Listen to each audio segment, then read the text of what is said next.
Company secretaries of India की तरफ से आप सभी का स्वागत करता हूं और आपको धन्यवाद देना चाहूँगा कि आप सब लोगों ने टाइम निकालकर आज इस प्रेस कॉन्फ्रेंस को अटेंड कर रहे हैं।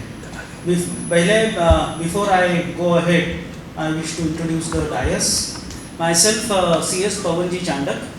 I am National President of the Institute of Company Secretaries of India.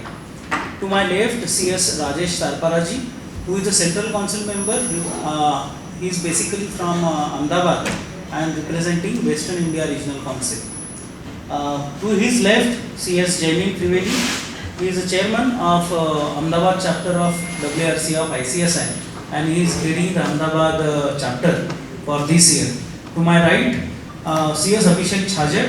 He is a regional council member from Ahmedabad and currently he is the secretary of WARC. To his right, CS Mehul Rajput. He is also a regional council member from Ahmedabad and he is a former chairman. 2024 में ये chairman थे WARC के. Along with that, we have our staff and officers who are present here. I once again welcome you all.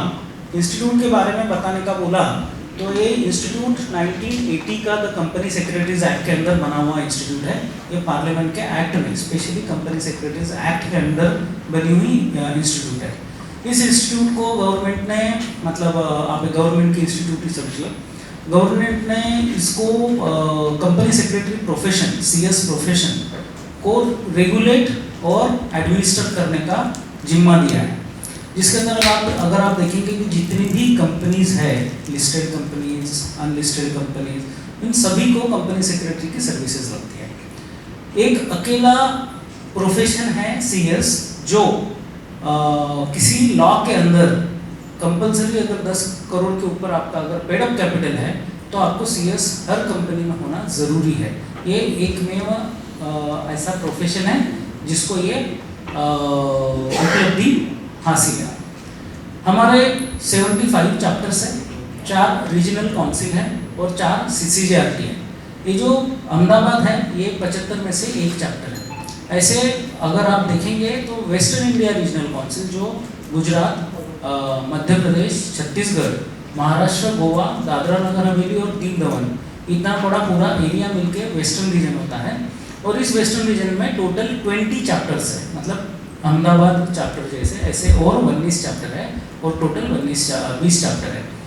Along with that ऐसे 75 chapter हमारे all over India में है। 4 regional council है, एक मुंबई में, एक कोलकाता में है, एक चेन्नई में है और एक नई दिल्ली में है। उसके अलावा हमारे 4 CCJRT है। ये CCJRT मतलब क्या कि centre for corporate governance research and training. इसके अंदर हम कॉर्पोरेट गवर्नेंस पे रिसर्च भी करते हैं और हमारे मेंबर्स और स्टूडेंट्स को ट्रेन करते हैं ताकि कॉर्पोरेट जगत की जो भी चीज़ें गतिविधियाँ हो रही हैं, आने वाली नई चीज़ें होती हैं, उसके अंदर किसी भी तरह का जो मतलब कंप्लायंस आता है, गवर्नेंस आता है, बहुत सारे अलग अलग इश्यूज आते हैं, वो आते हम प्रोजेक्ट करते हैं उसको और आने वाले दिन में हमारे कंपनी सेक्रेटरी को किन क्वालिटीज़ की, किन क्वालिफिकेशंस की ज़रूरत पड़ेगी, उस हिसाब से हम रिसर्च और ट्रेनिंग हमारे मेंबर्स और स्टूडेंट को देते हैं ताकि हर वक्त हमारा मेंबर और स्टूडेंट उतना कैपेबल रहे कि कोई भी क्वेरी क्वेश्चंस कॉर्पोरेट जगत से अगर उसके सामने आए as a practising company secretary या as a company secretary in corporate in employment, तो वो उसी वक्त बता सकना चाहिए। उस हिसाब से हमारा ये पूरा प्लानिंग होता है। उसी सिलसिले में आज अगर आप देखेंगे तो यहाँ पे PSU कॉन्फ्रेंस करी हुई है। यह ICSI की फर्स्ट PSU कॉन्फ्रेंस है। PSU कॉन्फ्रेंसेस बाकी कोई इंस्टीट्यूट ने आज तक करी नहीं है। PSU कॉन्फ्रेंस इसलिए बनाई है कि जितनी भी गवर्नमेंट कंपनीज होती हैं उनको अलग से CPE मतलब एक अलग से डायरेक्टरेट है सेंट्रल गवर्नमेंट का, तो सेंट्रल पब्लिक एंटरप्राइजेस करके एक डिवीजन है। उस डिवीजन के अंडर में सब गवर्नमेंट कंपनीज आती है और हर गवर्नमेंट कंपनी को कंपनी सेक्रेटरी मैक्सिमम जगहों पे एप्लीकेबल होता है। तो जब ये एप्लीकेबल होता है तो PSU में बहुत सारी चीज़ें होती है जिसमें सिर्फ कंपनीज एक्ट SEBI या FEMA नहीं होता, तो उसके अलावा CPE की इंटरनल रेगुलेशंस भी होती है जो बहुत से बार बाकी लोगों को पता नहीं होती है। या उसके साथ में एडमिनिस्ट्रेटिव आपने देखा होगा IAS IPS इस तरह के मतलब स्टेट पब्लिक सर्विस कमीशन के थ्रू या यूपीएससी के थ्रू जो लोग जाते हैं वो भी उसको गवर्न करते हैं, क्योंकि वो उनके एडमिनिस्ट्रेटिव ऑफिसर होते हैं, जो चेयरमैन वगैरह जो होते हैं वो मिनिस्टर्स और स्टेट मिनिस्टर्स और स्टेट चीफ मिनिस्टर्स भी होते हैं, और बहुत सी बार पंतप्रधान और होम मिनिस्टर जैसे बड़ी बड़ी हस्तियाँ भी अलग अलग महामंडलों की चेयरमैनशिप और डायरेक्टरशिप पे रहते हैं।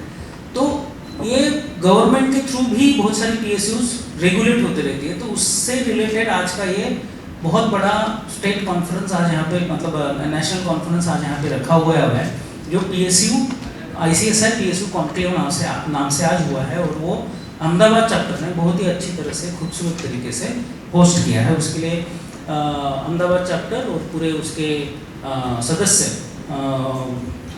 काबिल तारीफ है। अगर आपको बताऊँ मैं कि हमारे ओवरऑल मेंबर्स जो है वो इसमें वो 80,550 के ऊपर हमारे मेंबर्स आज की तारीख में पूरे हिंदुस्तान में और वर्ल्ड में हैं। उसमें से अगर मैं गुजरात की बात करूं तो गुजरात में 4,336 इतने टोटल कंपनी सेक्रेटरीज हैं। अगर मैं स्टूडेंट्स की बात करूं तो अहमदाबाद में ही अगर आप देखोगे तो 4,242 स्टूडेंट्स हैं, और गुजरात में 10,239 स्टूडेंट है, और टोटल ओवरऑल जो हमारे स्टूडेंट्स हैं वो 2.5 लाख के ऊपर है। हमारे 4 CCGRT के अलावा 6 ओवरसीज सेंटर्स भी हैं। अभी आप बोलेंगे ओवरसीज सेंटर कैसे? आपकी कंपनी तो मतलब पार्लियामेंट के एक्ट के अंदर बनी हुई है, आपकी जो इंस्टीट्यूट बनी है वो पार्लियामेंट के एक्ट के अंदर हुई है, और पार्लियामेंट का एक्ट सिर्फ इंडिया को ही अप्लीकेबल होता है। तो हमारे जो CS है, आज तक आपने देखा होगा वसुधैव कुटुंबकम आजकल हर जगह चल रहा है। इसका मतलब क्या है? हमारे कॉर्पोरेट जगत के हिसाब से मैं वो मतलब बता रहा हूँ आपको कि we treat the countries at borderless universe. The moment आप बोलेंगे कि बॉर्डरलेस यूनिवर्स है तो उसका ग्रोथ इंजन आज की तारीख में आप भी जानोगे और मानोगे भी कि जो ग्रोथ इंजन है वो है कॉर्पोरेट्स। चाहे इंडिया हो, अडानी अंबानी की बात आती है, यूके हो तो मार्क जुकरबर्ग एक्स वाले ये इनके सब के नाम आते हैं। तो आप जिस भी कंट्री को देखोगे, चाहे वो डेवलप्ड है, अंडर डेवलप्ड है, डेवलपिंग है, यू विल इनवेरिएबली फाइंड कि गवर्नमेंट जितना काम कर रही है उतने ही बराबरी का काम ये कॉर्पोरेट्स कर रहे हैं। और कॉर्पोरेट्स को कॉर्पोरेट गवर्नेंस की ज़रूरत पड़ती है। ओल्ड वर्ल्ड में सबसे ज़्यादा कॉर्पोरेट गवर्नेंस प्रोफेशनल बोले तो कंपनी सेक्रेटरी ये ICSI के है, the institute of company secretaries of India के लिए है। तो पूरा वर्ल्ड ICSI की तरफ आज आशा से देख रहा है और चाहता है कि ICSI इस मूवमेंट को लीड करे। इसके लिए अक्रॉस ग्लोब हमारे मेंबर्स ऑलरेडी गए हैं और उनको वहाँ पे अलग अलग जगहों पे उनको एम्प्लॉयमेंट अपॉर्चुनिटी और बाकी भी सब कुछ मिल रहा है। तो जहाँ पे भी हमारे स्पेसिफाइड नंबर ऑफ मेंबर्स से ज़्यादा लोग अगर किसी एक प्लेस पे हो जाते हैं तो हम वहाँ पे ओवरसीज सेंटर खोलते हैं। जैसे मैंने आपको बताया कि इंडिया में हमारे 75 चैप्टर है, तो बाहर के जो चैप्टर है आउट ऑफ इंडिया के हम उनको ओवरसीज सेंटर्स बोलते हैं। तो वो US में है, कनाडा में है, UK में है, दुबई में है, सिंगापुर में है और ऑस्ट्रेलिया में है। और अभी रिसेंटली हमारे काउंसिल ने डिसीजन लिया है कि EU रीजन मतलब यूरोपियन यूनियन रीजन का भी एक चैप्टर बनने वाला है, जो 7वां चैप्टर है, जो जल्दी ही ओपन हो जाएगा इसी साल। उसके अलावा अगर एग्जामिनेशन के लिए अगर मैं बताऊं तो 2 रास्ते हैं CS बनने के। एक है 10+2 मतलब 12वीं के बाद। 12वीं के बाद ऑप्शन 1 मैं आपको बता रहा हूँ अभी। 12वीं के बाद अगर आप CS EET जिसको हम फाउंडेशन कोर्स पुराने ज़माने में बोलते थे, आज के तारीख में उसको CS एग्जीक्यूटिव एंट्रेंस टेस्ट बोलते हैं, CS EET, ये देके आप डायरेक्टली एग्जीक्यूटिव और प्रोफेशनल दे सकते हैं। दूसरा ऑप्शन आप BCom करिए या कोई भी ग्रेजुएशन करिए 12+3 और आप डायरेक्टली एग्जीक्यूटिव और प्रोफेशनल दीजिए। मतलब क्या कि CS EET एक वाया मीडिया है टू सेव योर 2 years। मतलब 10+2 प्लस CS EET एग्जीक्यूटिव में जाएंगे, ग्रेजुएशन डायरेक्ट एग्जीक्यूटिव में जाएंगे। तो ये 2 ऑप्शन हैं। आपको CS EET सिर्फ 12th है आपका तो ही करना है, अगर आप ग्रेजुएट हैं तो आपको CS EET नहीं करना है। सो मैं CSET को भी एक स्टेज समझता हूँ जस्ट एक्सप्लेनेशन के लिए। दूसरी स्टेज आएगी एग्जीक्यूटिव, जिसके अंदर 2 ग्रुप होते हैं। आज की तारीख में उसके अंदर 8 सब्जेक्ट्स हैं, 4 पेपर्स के 2 ग्रुप्स होते हैं। उसी तरह से प्रोफेशनल का भी होता है। एग्जीक्यूटिव पास होने के बाद में प्रोफेशनल है, प्लस 21 मंथ्स का उनको ऑन जॉब ट्रेनिंग ज़रूरी है, जिसको हम आर्टिकलशिप बोलते हैं। और ये सब होने के बाद में 3 महीने के डिफरेंट अलग अलग जगहों पे, मतलब जब आप ज्वाइन करते हो कोर्स, तब आपको SIP है, मतलब आपको सिस्टमैटिकली आपको इंट्रोड्यूस किया जाता प्रोफेशन से। So introduction plan, systematic introduction plan, that is SIP। उसके बाद में जब आप ट्रेनिंग चालू करते हैं तब EDP होता है। बाद में जब EDOP होता है, 3 डेज ओरिएंटेशन प्रोग्राम की इंस्टीट्यूट में आपको पढ़ना कैसे है, किस किस तरह से आपका एटीट्यूड रहना चाहिए, आपने क्या करना चाहिए, क्या नहीं करना चाहिए। उसके अलावा स्टूडेंट्स के लिए बहुत सारे उपक्रम हमारे chapters region time to time करते हैं। और ये होने के बाद में जब आप प्रोफेशनल का फाइनल ग्रुप पास हो जाते हो, तब आपको CLDP, corporate leadership development program, वो कॉर्पोरेट में जाने के पहले, आपको कॉर्पोरेट में लॉन्च करने के पहले, मेंबरशिप देने के पहले हम 30 दिन पूरा एक्सटेंसिव ट्रेन करते हैं, जिसके अंदर सॉफ्ट ट्रेनिंग से लेके योगा मेडिटेशन से लेके रीडिंग से लेके डिबेटिंग से लेके प्रेजेंटेशन से लेके हर तरह से हम उनको तैयार करते हैं, ताकि जब हमारा मेंबर किसी भी कॉर्पोरेट में इन हाउस ज्वाइन करे या कोई भी कॉर्पोरेट को as a practising CS services दे, वो एक बेसिक लेवल की होनी ही चाहिए। मतलब the moment anyone who is looking towards the company secretaries as a professional or seeking their advice, so they should expect कि ये तो होशियार है ही है, जैसा हमारे IAS बोलते हैं।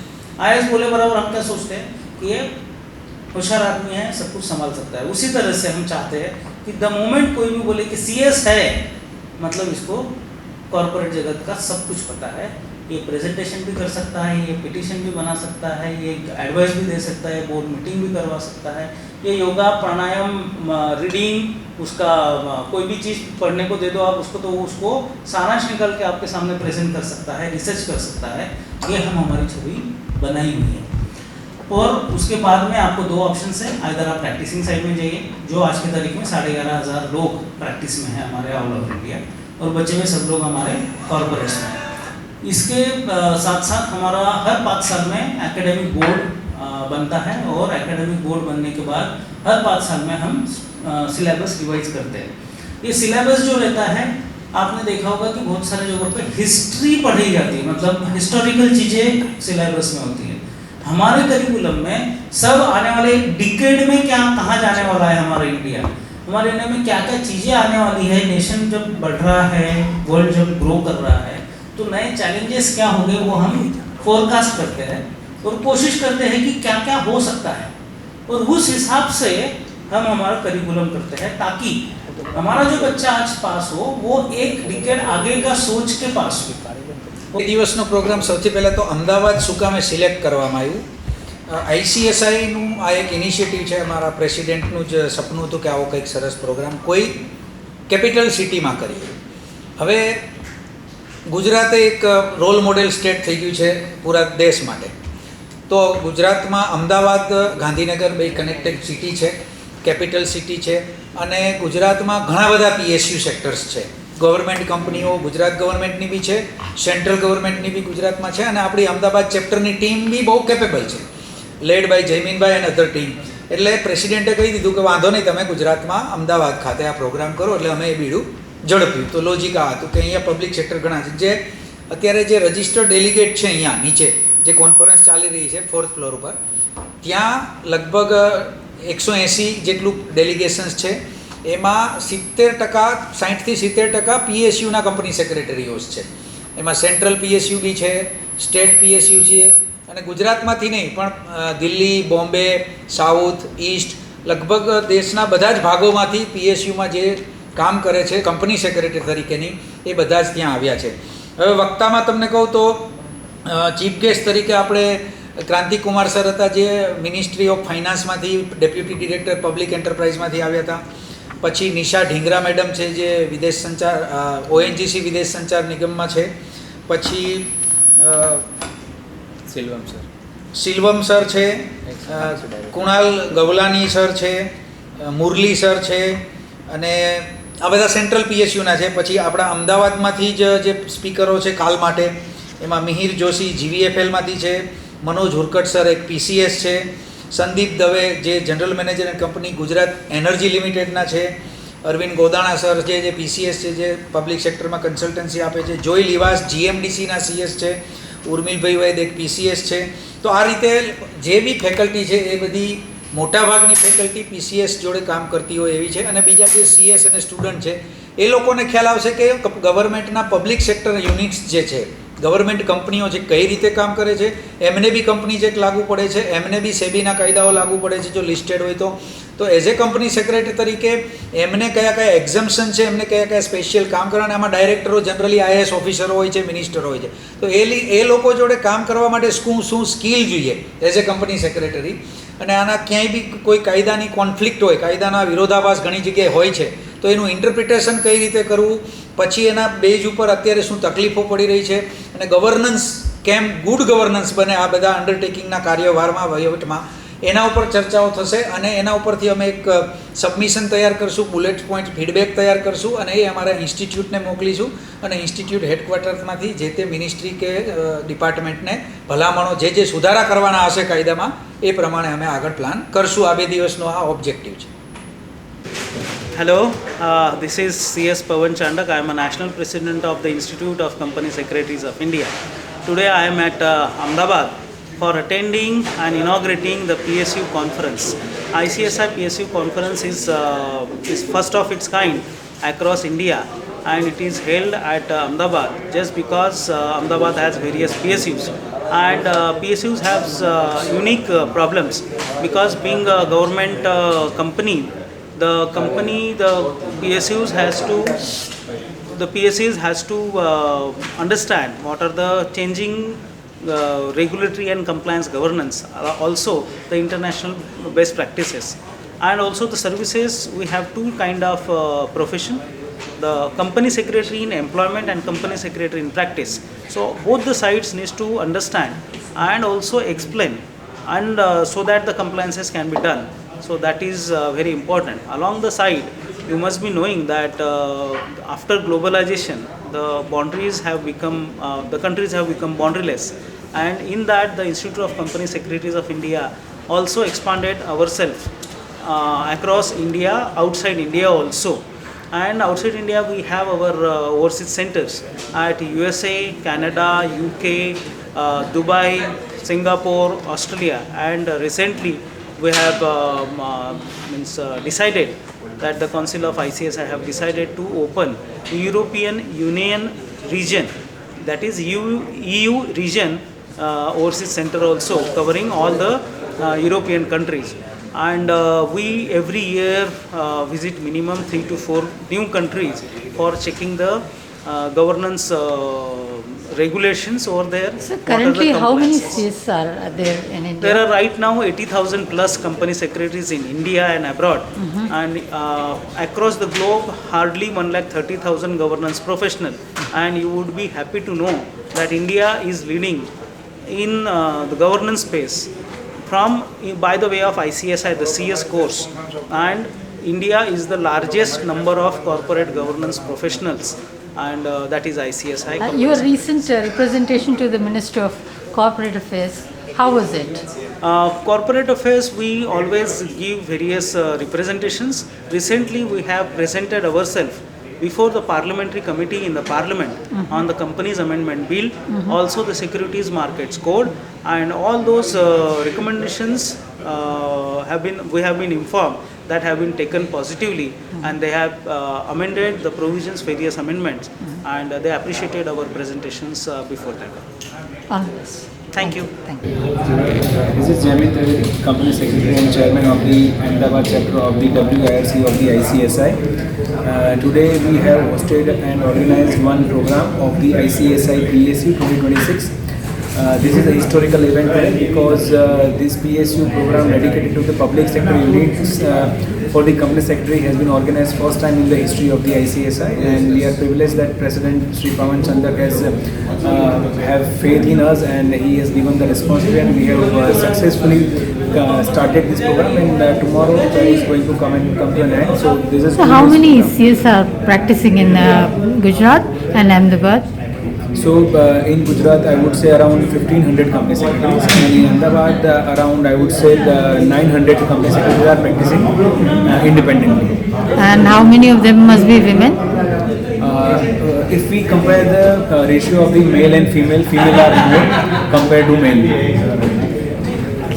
So what is the future for the students of Gujarat? Are they more interested in CS these days? As our honorable president mentioned that the goal of our honorable prime minister to make the India a Viksit Bharat in 2047. So the sky limit is there for the employment after you become a company secretary.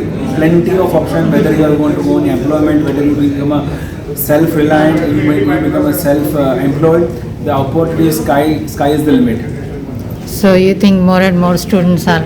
As on today, as per my data, there is zero company secretary who is unemployed. So if someone is a company secretary and he or she wants to do some job and they don't have a job, there is no such scenario I have seen. Thank you.